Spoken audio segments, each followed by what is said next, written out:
Hello, good morning everyone. So today we will discuss our seventh organelle, that is microbodies. These microbodies are generally present in case of plant or we can say eukaryotic cell, and they arise from the endoplasmic reticulum. So we are going to discuss here three type of microbodies: spherosome, glyoxysome and peroxisome. In the previous video I have told you plant के case में हम lysosome term use नहीं करते, तो plant में lysosome का ही काम आपका कौन करते हैं, पेरोक्सिसोम, ग्लायोक्सिसोम ये परफॉर्म करते हैं. ओके, सो यहाँ पर वैसे तो आपके एनिमल सेल में भी प्रेजेंट होंगे, बट मोस्टली आपके माइक्रोबॉडीज प्लांट सेल में ज्यादा होती हैं. Okay, now see the first microbody is spherosome. So spherosome, it is only present in plant cell, not in animal cell, and having same, जैसे मैंने कहा कि एनिमल के अंदर हम क्या यूज करते हैं, लाइजोसोम. अब प्लांट में हम यूज करते हैं स्फेरोसोम. तो इसमें आपके जो कंपोनेंट है वो सारे लाइजोसोम जैसे ही है, बट ये प्लांट सेल में प्रेजेंट होता है. इसके अंदर स्ट्रॉन्ग एसिटिक हाइड्रोलिटिक एंजाइम्स होते हैं और इन्हें हम प्लांट लाइजोसोम कहते हैं. ठीक है, तो ये आपका काम कर रहे होंगे डाइजेशन और डिग्रेडेशन का ही, क्योंकि इनके पास स्ट्रॉन्ग एंजाइम है.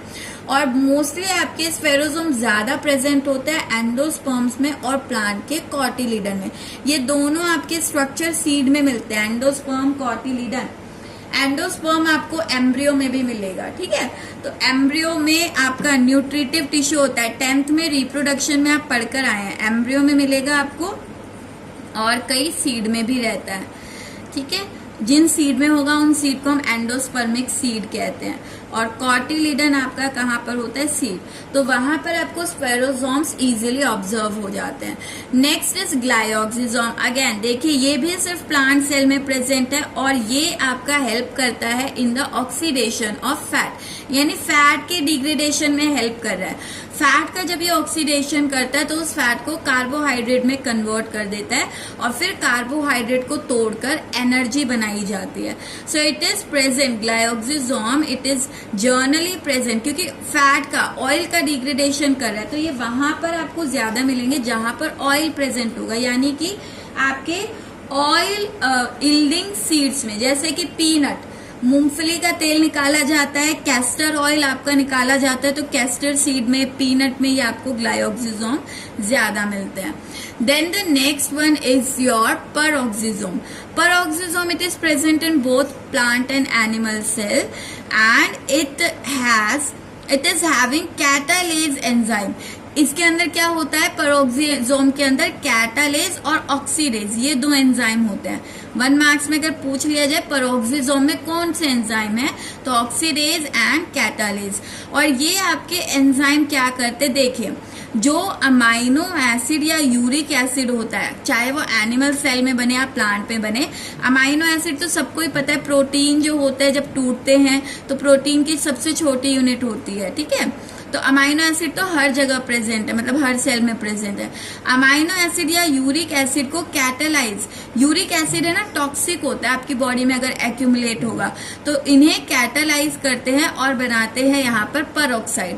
अब ये परऑक्साइड भी क्या होता है, टॉक्सिक नेचर का होता है. तो इस पर ऑक्सीडाइज को क्या किया जाता है, ऑक्सीडाइज किया जाता है, यानी इसे ऑक्सीडेज एंजाइम ऑक्सीजन की प्रेजेंस में ऑक्सीडाइज करता है और इस पर ऑक्साइड को कन्वर्ट कर देता है सिंपल मॉलिक्यूल में, यानी कि वाटर और ऑक्सीजन में. और ये प्लांट और एनिमल सेल के लिए नॉन टॉक्सिक है. तो पेरोक्सिसोम का काम होता है peroxide, peroxisome peroxide toxic molecule को नॉन टॉक्सिक में कन्वर्ट कर रहा है, यानी पेरोक्साइड को वाटर और ऑक्सीजन में कन्वर्ट करता है. और ये आपका इन्वॉल्व होता है कहाँ पर, ये इन्वॉल्व होता है फोटो रेस्पिरेशन में. सो यहाँ पर देखिए, ऑक्सीजन की प्रेजेंस में तोड़ना आपका रेस्पिरेशन कहलाता है. तो प्लांट में आपका लाइट की प्रेजेंस में पर ऑक्साइड को तोड़ा जा रहा है ऑक्सीजन और लाइट की प्रेजेंस में, इसे हम कहते हैं फोटो रेस्पिरेशन. टर्म को स्प्लिट कर दीजिए, फोटो लाइट के लिए है और रेस्पिरेशन होता है आपके सब्सटेंस यानी सबस्ट्रेट का ऑक्सीजन की प्रेजेंस में अगर ऑक्सीडेशन किया जाए. Okay, So this is all about your microbodies. Now the next organelle we will discuss today is your mitochondria. 9th में आप पढ़कर आए हैं, सारी चीजें सेम है, सब सेम है, यहाँ पर कुछ भी नया आपको नहीं मिलेगा। तो देखिए माइटोकॉन्ड्रिया आपकी क्या होते हैं, इन्हें हम पावर हाउस कहते हैं सेल का, बिकॉज क्योंकि इन ऑर्गेनली के अंदर बनती है energy currency, that is ATP, adenosine triphosphate.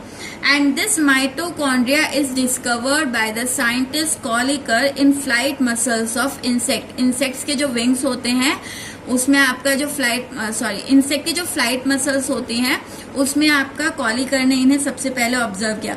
देखो फ्लाइट मसल में आपका उड़ने के लिए आपकी ये मसल्स की कॉन्ट्रैक्शन और रिलैक्शन होती है, तो वहां पर आपको एनर्जी बहुत ज्यादा चाहिए। अगर किसी जगह पर मूवमेंट हो रही है या उड़ना है, इस तरह के वर्क हो रहे हैं, तो वहां पर आपको एनर्जी बहुत ज्यादा चाहिए होती है, तो इनके अंदर माइटोकॉन्ड्रिया बहुत ज्यादा नंबर में होते हैं। ओके, नाउ इसे आपका टर्म दिया जाता है, और भी इसके लिए टर्म यूज किए जाते हैं, लाइक फिला इसे टर्म दिया फ्लेमिंग ने, इसे बायोप्लास्ट भी बोला जाता है जो कि दिया ऑल्टमैन ने, और एग्जैक्ट जो हम टर्म पढ़ते माइटोकॉन्ड्रिया, ये टर्म इसे किसने दी है, बेंडा ने। कॉलिकर ने ऑब्जर्व किया था, टर्म दी बेंडा ने। ओके, ये जो माइटोकॉन्ड्रिया बचा ये होते हैं सेमी ऑटोनोमस नेचर के। अगेन टर्म को स्प्लिट कर दीजिए, सेमी होता है हाफ, ऑटो होता है अपना, तो ये आपके अपने मोस्ट ऑफ द प्रोटीन ये खुद सिंथेसाइज कर सकते हैं। व्हाई? बिकॉज ऑफ 2 रीजन, क्योंकि इन माइटोकॉन्ड्रिया के अंदर खुद का डीएनए भी होता है और खुद का राइबोसोम भी होता है, और डीएनए और राइबोसोम का यूज कर कर ये अपने लिए जो भी इनको रिक्वायर्ड प्रोटीन है, ये मोस्ट ऑफ द प्रोटीन खुद ही बना लेते हैं, तो पूरी तरह से सेल पर डिपेंडेंट नहीं है, इसलिए हम कहते हैं ये सेमी ऑटोनोमस है। Means they are able to perform certain activities by its own, like replication. इसका खुद का डीएनए, तो माइटोकॉन्ड्रिया रेप्लिकेट होकर नया माइटोकॉन्ड्रिया भी बना सकता है। Okay, so their number also varies depending upon what function the organ is performing, like आपकी एल्गा होती है क्लोरेला, एंड आपका यूनिसेल्युलर ऑर्गेनिज्म है क्लेमाइडोमोनास, बैक्टीरिया है, दोनों में ही आपका 1 होता है माइटोकॉन्ड्रिया। इन्हें याद रखिएगा, पूछ लिए जाते हैं आपकी स्टेटमेंट में कॉम्पिटिटिव एग्जाम में। तो क्लोरेला एंड क्लेमाइडोमोनास में 1 होता है, बाकी आपके सेल्स जैसे जहां पर ज्यादा वर्क हो रहा है, like I have told you flight muscle, यहाँ पर पूरा टाइम उड़ने के लिए चाहिए, तो यहाँ पर एनर्जी बहुत चाहिए, तो यहाँ 5 लाख के अराउंड होते हैं। इसी तरह आपके अमीबा के अंदर जो बड़े अमीबा होते हैं वहां पर 50,000 के अराउंड आपके माइटोकॉन्ड्रिया प्रेजेंट होते हैं, क्योंकि वो भी हमेशा मूव करते रहते हैं, लोकोमोट करते रहते हैं। Now see, this is the structure of mitochondria. Okay, you have to just remember this structure. So in this structure we have 2 membrane. The outermost is called outer membrane and the inner membrane is called inner membrane. Inner one is called inner membrane, means there is difference between outer membrane and the inner membrane. This outer membrane is smooth and formed of less protein and permeable in nature, यानी इससे सारी चीज अंदर बाहर जा सकती है। But this inner membrane, this is highly coiled. जितनी ज्यादा coiling होगी उसका surface area उतना ही ज्यादा होगा, यानी अगर हम कंपेयर करें, आउटर membrane स्मूथ भी है और आपका इनर के कंपैरिजन में इसका सरफेस एरिया क्या है, इसकी लेंथ क्या है, वो कम है। इनर मेम्ब्रेन आपकी ज्यादा प्रोटीन से बनी हुई होती है, हाईली कॉइल्ड और फोल्ड होती है और सेलेक्टिवली परमेएबल होती है, यानी आउटर मेम्ब्रेन से तो सारी चीजें अंदर आ सकती है, बट इसके बाद आपकी लिमिटेड चीजें जो कि माइटोकॉन्ड्रिया को रिक्वायर्ड होगी वही आगे मूव कर पाएगी, क्योंकि इनर मेम्ब्रेन सेलेक्टिव परमेएबल है।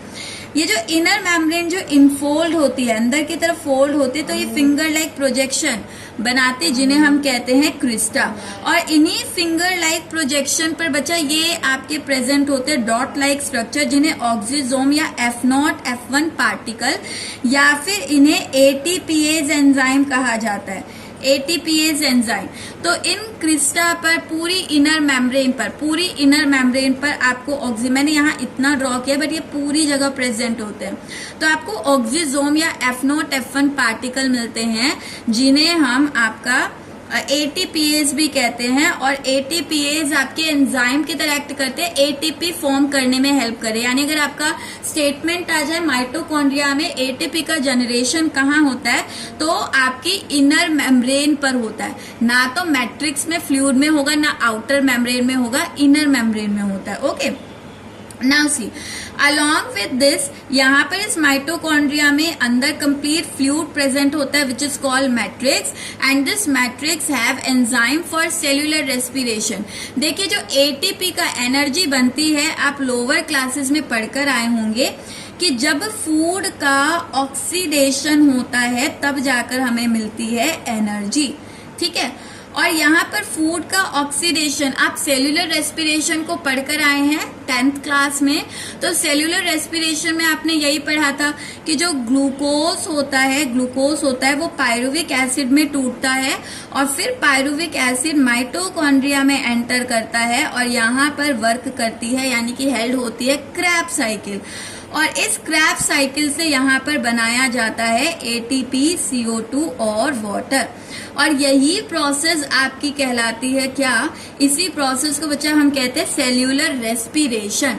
रेस्पिरेशन का मतलब होता है जहां पर फूड के ब्रेकडाउन से एनर्जी मिले। अब वो फूड का ब्रेकडाउन ऑक्सीजन की प्रेजेंस में हो या ऑक्सीजन की एब्सेंस में हो, आपको बस फूड के ब्रेकडाउन से एनर्जी चाहिए, तो वो सेल्यूलर रेस्पिरेशन कहलाती है। ओके, सो यहाँ पर आपका जो मैट्रिक्स है, इस मैट्रिक्स के अंदर सारे एंजाइम्स प्रेजेंट होते हैं जो कि क्रेब्स साइकिल में यूज होंगे और आपके पायरुविक एसिड को किसमें कन्वर्ट करेंगे, एटीपी, CO2 एंड वाटर में कन्वर्ट करेंगे। ठीक है, तो यहाँ सब एंजाइम प्रेजेंट होते हैं।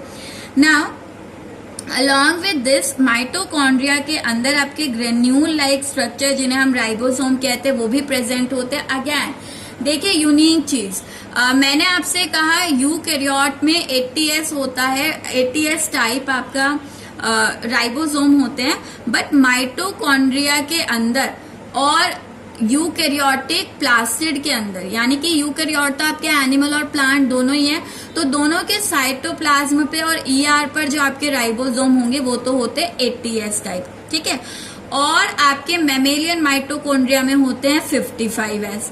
इसके अलावा आपके नॉर्मल जो प्लांट माइटोकॉन्ड्रिया वगैरह होंगे वहां पर आपको क्या मिलेंगे, प्लास्टिड जो होंगे वहां क्या मिलेंगे आपको 70S टाइप, यानी कि यूकैरियोट जो उसके साइटोप्लाज्म में आपको मिलते हैं 80S, ER पर मिलते हैं 80S, माइटोकॉन्ड्रिया में मिलते हैं आपको 70S, प्लास्टिड में मिलते हैं 70S, और मैमेलियन माइटोकॉन्ड्रिया में मिलते हैं 55S। तो ये सारे याद रखने आपको कहाँ पर कौन सा राइबोसोम मिल रहा है। Okay, along with this the mitochondria have it's DNA also, and this circular DNA, it is rich in cytosine and guanine. Cytosine and guanine बच्चा ये आपके नाइट्रोजिनस बेसिस हैं जो आप 12th में डिटेल में पढ़ते हैं। तो अभी सिर्फ आप इतना ही कर लीजिए कि इसके पास क्या होता है, अपना सर्कुलर DNA होता है। ओके, और यहाँ पर इनर और आउटर मेम्ब्रेन जो है इसे कंपार्टमेंट में डिवाइड करते हैं। जैसे इनर मेम्ब्रेन के अंदर जो पूरा है ये हो जाएगा इनर कंपार्टमेंट, और इनर और आपका आउटर के बीच का जो स्पेस है ये हो जाएगा आपका outer compartment. Okay, so compartmentalization होता है माइटोकॉन्ड्रिया में। Now if we see the function of this mitochondria, तो फंक्शन और कर लेते हैं। फंक्शन देखिए यहाँ पर क्या है, सबसे पहले तो एटीपी सिंथेसाइज करेगा। ठीक है, देन आपके स्पर्म के अंदर यही माइटोकॉन्ड्रिया, ह्यूमन स्पर्म जो है वो इस तरह से होता है, हेड होता है, मिडल पीस होता है और फिर टेल होती है। तो इसके जो मिडल पीस होता है यहाँ पर माइटोकॉन्ड्रिया इस तरह से स्पाइरल रिबन जैसा अरेंज होता है, और इसी को हम कहते हैं निबर खून। So Nibelkhund is the spiral arrangement of mitochondria in the sperm. और यहाँ पर भी ये माइटोकॉन्ड्रिया हर जगह एनर्जी बनाएगा, तो स्पर्म को जो है मूव करने के लिए बहुत ज्यादा एनर्जी चाहिए होती है, तो यहाँ पर भी बहुत ज्यादा एनर्जी सिंथेसाइज करता है। इसके अलावा ये आपका क्या कर रहा है, ये आपका साइटोप्लाज्मिक इनहेरिटेंस में हेल्प कर रहा है। यानी इस माइटोकॉन्ड्रिया इनहेरिटेंस होता है जहां पर करेक्टर का ट्रांसफर हो एक जनरेशन से नेक्स्ट जनरेशन। और आपको पता है करेक्टर ट्रांसफर कौन करेगा, जीन। और जीन कहाँ प्रेजेंट होता है, आपके जेनेटिक मटेरियल में। तो क्योंकि इसके पास खुद का डीएनए है, तो खुद के कुछ जीन भी होंगे और ये जीन आपके करेक्टर को कोड करते हैं। पर ये जीन आपके न्यूक्लियस के अंदर से नहीं आए, कहाँ पर आए हैं, आपके साइटोप्लाज्म। सो इसीलिए हम कहते हैं साइटोप्लाज्मिक इनहेरिटेंस में हेल्प करता है। यानी कि साइटोप्लाज्म में भी आपका डीएनए और जीन है जो कि ऑर्गेनिज्म में करेक्टर को आगे ट्रांसफर करते। जैसे स्नेल है, स्नेल आपने देखी होगी, उसमें कॉइलिंग होते, कुछ स्नेल लेफ्ट हैंडेड मैनर में कॉइल होती है, इस तरह से आपने उसके ऊपर कॉइलिंग देखी होगी, और कुछ आपके राइट हैंडेड मैनर में होती है। तो स्नेल के अंदर जो कॉइलिंग होती है ना, वो आपका साइटोप्लाज्मिक इनहेरिटेंस की वजह से, यानी कि उसके माइटोकॉन्ड्रियल डीएनए की वजह से, यानी जब फर्टिलाइजेशन हुआ होगा तो एग के अंदर जो माइटोकॉन्ड्रियल डीएनए होता है उस पर जीन आपका डिसाइड करता है कि वो राइट हैंडेड मैनर में कॉइल होगी या लेफ्ट हैंडेड में। इसके अलावा आपका माइटोकॉन्ड्रिया हेल्प कर रहा है थर्मियोजेनेसिस में। थर्मो टर्म होता है टेम्परेचर के लिए, तो आपके बॉडी का टेम्परेचर रेगुलेट करना, क्योंकि ये क्या कर रहा है, एनर्जी का प्रोडक्शन कर रहा है, तो बॉडी टेम्परेचर को रेगुलेट करने में हेल्प करता है। Along with this mitochondria also help in vitellogenesis. Vitellogenesis होता है एग के अंदर यॉक का फॉर्मेशन, तो वहां पर भी हेल्प करता है। और आपका हीम ग्रुप जो है वो सिंथेसाइज करता है हीमोग्लोबिन और मायोग्लोबिन में। हीमोग्लोबिन आपका पिगमेंट है जो कि रेड कलर देता है ब्लड को। मायोग्लोबिन पिगमेंट है, मायो टर्म होती है मसल्स में, तो मसल्स में पिगमेंट है जो मसल को पिंकिश कलर देता है। तो वहां पर आपका हीम ग्रुप बनाने में, दोनों में हीम ग्रुप होता है, ये हीम ग्रुप बनाने में भी आपका माइटोकॉन्ड्रिया हेल्प करता है। Okay, so this is all about your mitochondria. In the next part of video we will discuss our next organelle, that is plastid.